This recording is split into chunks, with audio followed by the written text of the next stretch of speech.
سيئات أعمالنا من يهده الله فلا مضل له ومن يضلل فلا هادي له أشهد أن لا إله إلا الله ونشهد أن محمدا عبده ورسوله أما بعد فيا عباد الله اتقوا الله وأطيعوه إن الله مع الذين اتقوا والذين هم محسنون الحمد لله الذي قال في كتابه القرآن الكريم أعوذ بالله من الشيطان الرجيم بسم الله الرحمن الرحيم لقد كان لكم في رسول الله أسوة حسنة صدق الله العظيم. Neka je neizmjerna hvala uzvišenom Rabu i Stvoritelju, Gospodaru svih svjetova, Allahu Đelešanu. Neka mu je hvala na nebrojanim blagodatima i nimetima koje podari ljudskome rodu. Neka mu je hvala što nas počasti Kur'an i Kerimom kojeg učini uputom za bogobojazne i razumom obdarene.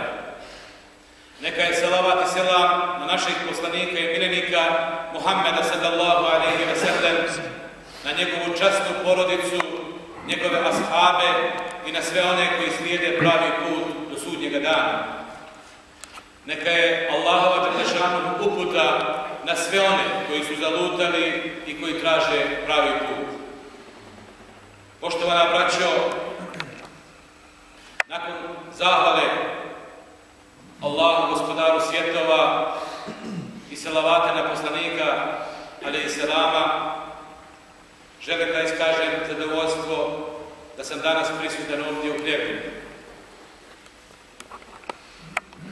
Mi smo kao islamska zajednica označili ovaj mjesec kao mjesec rođenja poslanika Muhammeda sallallahu alejhi ve sellem. Jer po ovom računanju vremena Muhammed alejhi selam je rođen u mjesecu aprilu. Tačnije u proljeću. Znate da se u proljeću dešavaju najljepše stvari.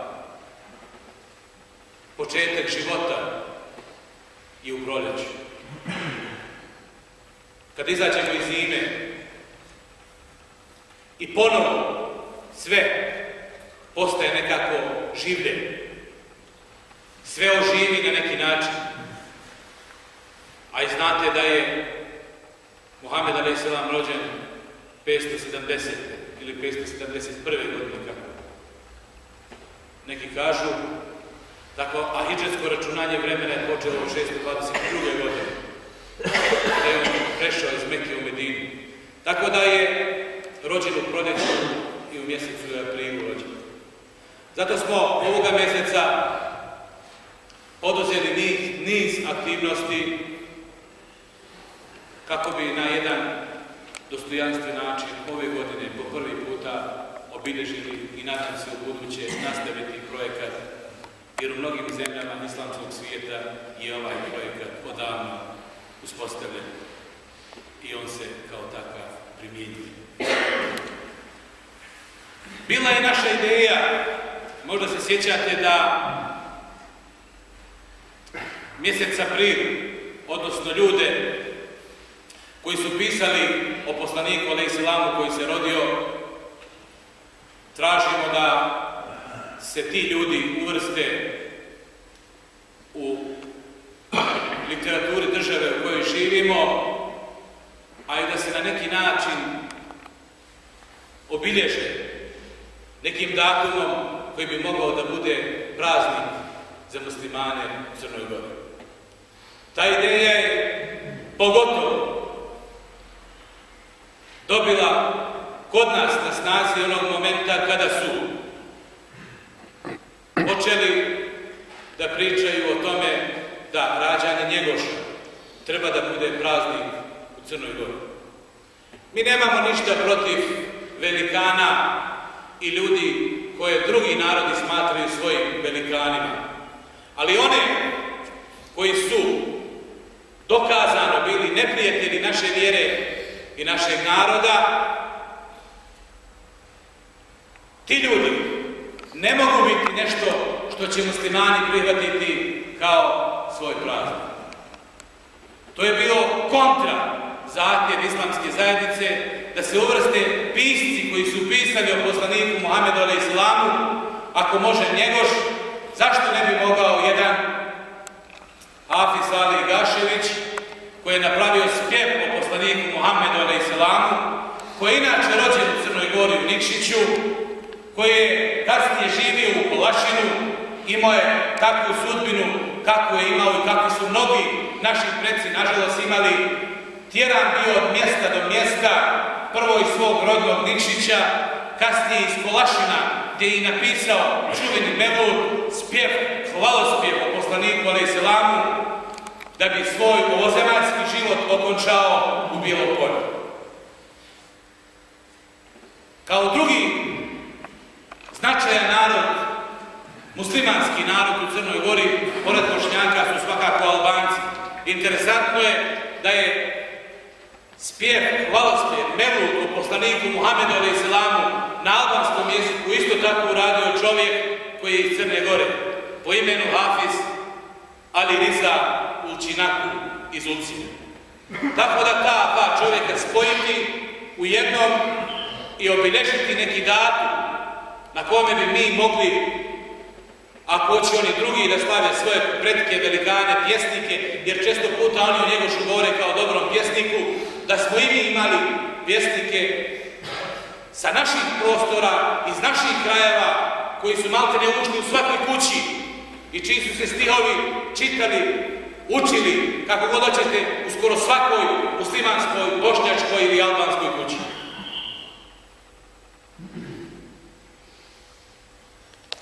Pogotovo što oni u svojim djelima veličaju poslanika, ali ne napadaju i ne vrijeđaju nikog drugog. To je razlog više,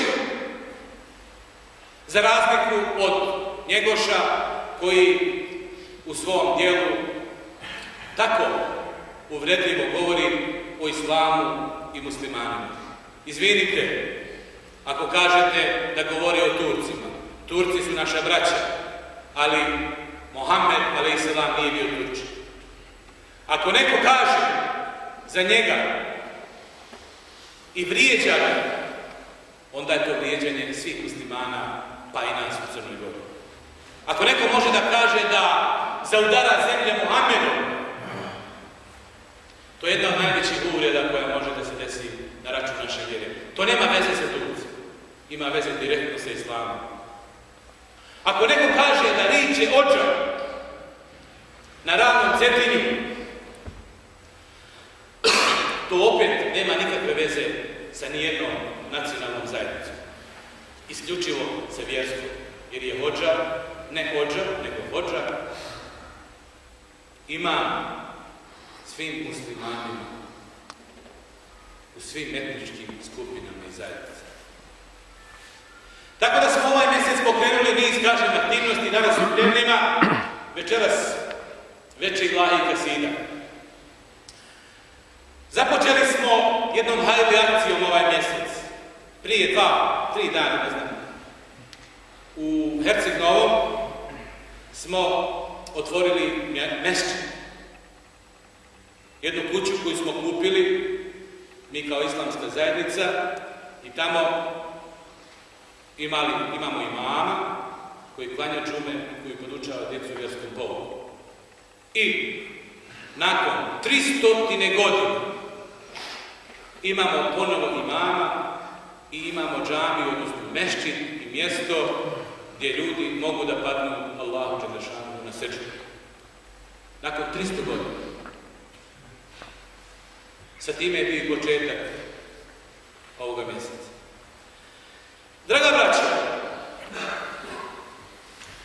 ono što sam i pred ljudima i pred Bogom obavezan i zato što sam dao zakletvu da ću voditi računa o islamu i muslimanima na prostoru svog mešijata. Možda sam čuo nekad kritike da nisam dovoljno bio ukljepen. Spreman sam da i prihvatim. Ali obaveze su mnogo porasle u islamskoj zajednici. To više nije jedna stara islamska zajednica. Veoma dinamična, radna, koja ima svakodnevno svoje projekte. Vjerujte. A plevlja, niti islamska zajednica, niti mi nismo nikad zaposlili.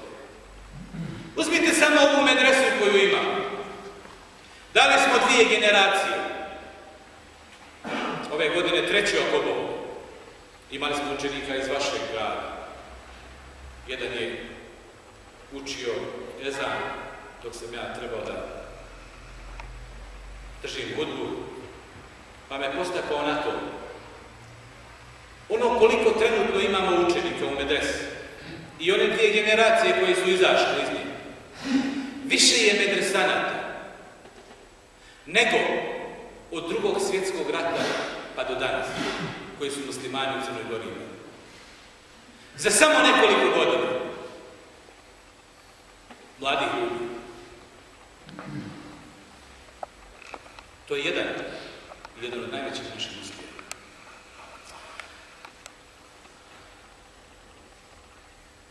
Muhammed a.s. je jedne prilike pitao Hazreti Ali o Alija. A Muhammed a.s. je ajet kojeg sam proučio u hudbi je naš najbolji uzor. Lekad kjane lekum fi Rasulillahi usvetun hasene. Vi u Allahovog poslanika imate najbolji uzor, najbolji primjer, kaže Allah. I poslanik al-Islam pita jedne prilike Hazreti Aliju o Alija. Voliš li Allah? Kaže Hazreti Alija, naravno da volim. A voliš li mene? Pita ga poslanik. Volim, kaže poslanik, i tebe. A voliš li Fatimu? Volim, kaže poslanik, i Fatimu. To mu je Hanuma. A voliš li Hasana i Huseina? To su mu sinovi. Volim, poslanik, i Hasana i Huseina. Kako kaže da sve 4 voliš odjednom? Poslanik malo zbuni Hazreti Ali i nema da adekvatan odgovor da mu da na to postavljeno pitanje. Nakon toga Hazreti Ali ovdje kući ispriča Fatimi šta se desilo. A Fatima mu kaže, pa to je jednostavan odgovor. Voljeti Allaha je razum. To je dio razuma. Da postoji sila koja upravlja ovim svijetom. To je stvar mozga. Voljeti poslanika je stvar imana. Jer vjerujete. Voljeti svoju ženu je stvar ljubavi. A voljeti svoju djecu je stvar prirode. I Hazreti Alija i nakon toga kad je sreo poslanika mu kazao ovaj odgovor, rekavši da je to čuo od Hazreti Fatime. Poslanik bio veoma zadovoljan. Šta hoću da kažem?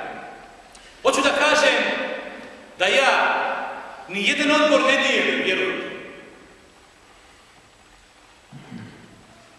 Jer svi su odbori za mene podjednaki. Svi su muslimani za mene jednaki i podjednaki. Jer sam pred Bogom i pred ljudima odgovoran za to. Ako baš hoćete istinu, gljevlja možda i ponajviše. A shvatite me kako hoćete. Gljevlja možda i iz razuma, i iz ubjeđenja, i iz ljubavi, i iz prirode.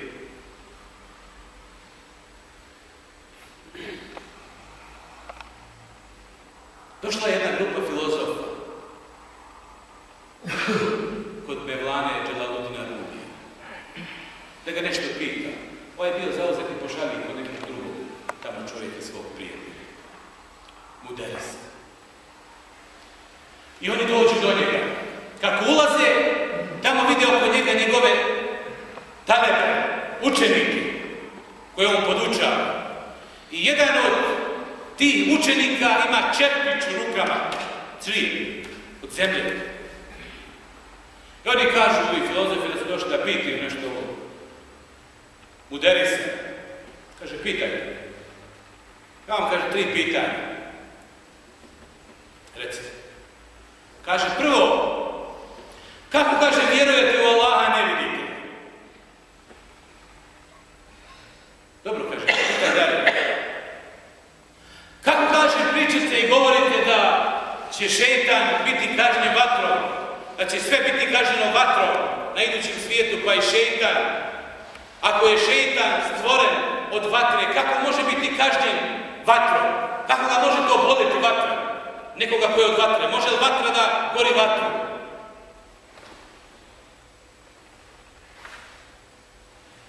Pitaj, kaže, imaš li još? Imam još jedan, reci. Kaže, pustite narod, neka radi narod što hoće. I ovaj muderis uzme od onog svog učenika na četnič srijede, ispuca ga od glavu, odlomi mu ga od glavu. I ništa mu ne odgovori. Ode ova da ga tuži kod kadije, sudije. Zove kadije ovoga, što si uradio? Kaže, postavio mi je 3 pitanja. Postavio mi je to i to. I ja sam mu, kaže, odgovorio. Kako si mu odgovorio? Odgovorio sam mu. Kaže, čovjeka boli glava. Kako ga boli glava, kaže? Pa boli ga glava, udario si. Pa kaže, vidi li on da ga boli glava? Vidiš ti, kaže, da te boli glava? Kaže, ne vidim. Kaže, kako me pitaš, kako vjerujete u Allaha, ne vidite? Otkud ja znam da te boli glava? To je drugo. Pitao si me kako može vatra da kazni vatru, šejtan je od vatre, pa da bude kažnjen vatru. Pa čerpić je bolan od zemlje, a i čovjek je od zemlje. Pa kako može da boli nešto kad ga udari zemlju?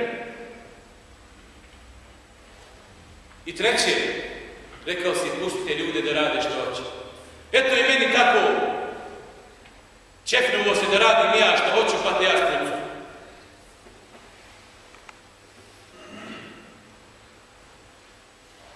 Jednim potezom, jedan odgovor. Imam obavezu, prvo prema sebi, jer ono što ja osjećam prema džematu, prema plebljima, prema ovom gradu, imam obavezu da odgovorim na nešto što ja hoću da odgovorim. Kažu mi oni moji da se piše po internetu, naravno možda piše po što hoće. Kako sam ja negdje rekao da je plevlja su plevlja kao mrtvac koji ima tijelo, a nema dušu. Tačno, rekao sam. Ali znate zašto sam rekao? To je samo izvučeno iz konteksta. I dalje vjerujem da je to tako.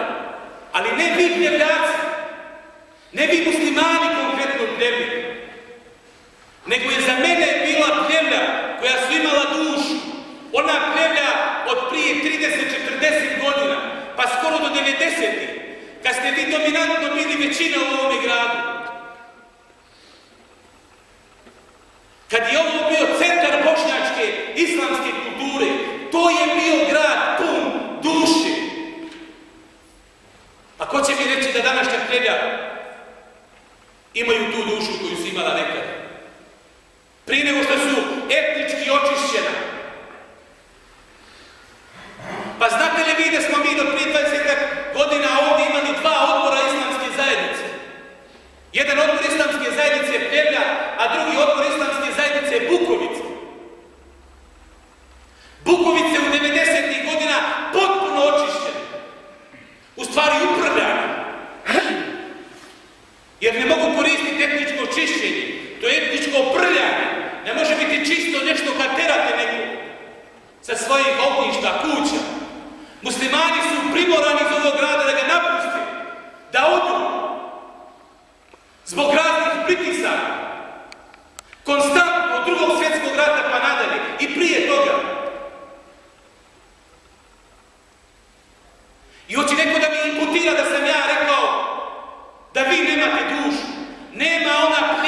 ta stiđe ne postoji, koja je nekad bila, muslimani u njoj, dominantni, ezani, namazi, mevludi, običaji muslimanski, bošnjački, nestalo je to iz ovog grada, nažalost. To je duša koja nestaje u ovome gradu.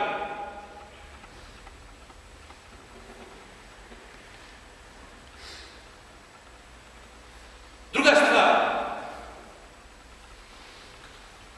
i ono što me jako boli, spominju se i neki mrtvi ljudi. Molim uzvišenog Allaha sa ovog čestitog mjesta, u ovom mubarek danu, jer ima jedan trenutak kad se dova prima u ovom danu, da im Allah oprosti i podari džennet. Svima ovima koji su preselili. Pa se pominje, nažalost, žao mi je što moram da ga pomenem, ali s ovog čestitog mjesta u ovom čestitom danu i nije na odmet. Rahmetli Mahmija Brahić, predsjednik odbora Islamske zajednice u Pregljedu. Čovjek prema kome sam ja lično imao veliko poštovanje, koji je 6 godina vodio ovu zajednicu, ovaj odbor. U svakakvim momentima da sam ja nešto pričao imao protiv njega, a ja ga postavio, jer to nije bio odbor koji je bio izabran, nego bilo povjereništvo. I koje je trajalo, to povjereništvo je trajalo duže nego što inače traje mandat odbora. Ja koji sam mogao uvijek da mu uskratim to. Ja ga imam, Mešihad ga imenovao. I davao mu podršku punih tih 6 godina. Do smrti. Sa kojim smo radili i obnovili, rekonstruisali ovu džamiju, prelijepu, Husein Pašinu džamiju. I koji se nisam žalio dan noć, da zajedno sa njim dam sve od sebe. Lutao po institucija, od vrata do vrata, od kapije do kapije, da se ogromna sredstva izdvoje za ovu džamiju, da se učvrsti, da ju se produži vijek. I da sam ja to nešto bio protiv njega. I govorio. I treće, još jedno pitanje koje sam jutros čuo. Mi imamo, večeras dolazi nam mor Ilahe i Kasida. I kažu, zabranili su ovi naše moru Husein Pašine džamije da nastupi. Ja pitam ovih, ko je zabranio? Kaže, nije niko. A ljudi moji, da mi smo prije svega ljudi. Ako nam je poslanik uzor,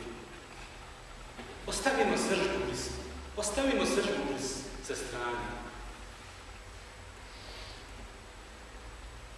Nemojmo. Moj odgovor na sva 3 ova pitanja, još mnogo,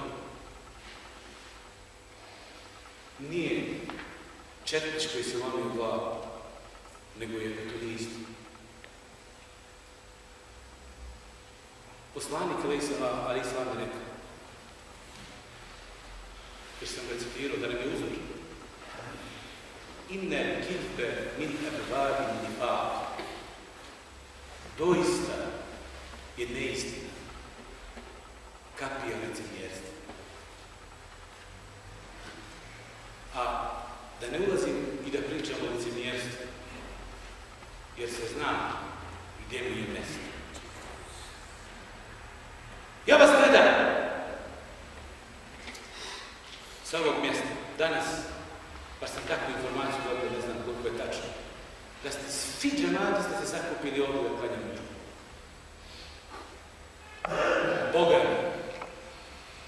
Boga mi nas je malo. Malo nas. Malo nas je da se dijeli. Da smo svi jedni. Da smo svi bili. Da svi dišemo jednom dušom. Pa nas je malo. A ne da pravimo turbulencije i oluje. Oluje su za krupne stvari, nisu za sitne. Oluja može da slomi lađu, ali ne može da mali čvor da odveže. Stanite sržbe sa strane, vi ste najpriči jedni drugim. Radite za generacije koje dolaze, za mlade. Ne napuštajte ovaj kraj. Nemojte ono što su naši preci u teškim momentima uspjeli da očuvaju, izgubite lako i prepustite nekom drugom. Ostavite politiku sa strane. Malo vas je da mislite politiku. Malo vas je da je unosite u džamiju i u džematu.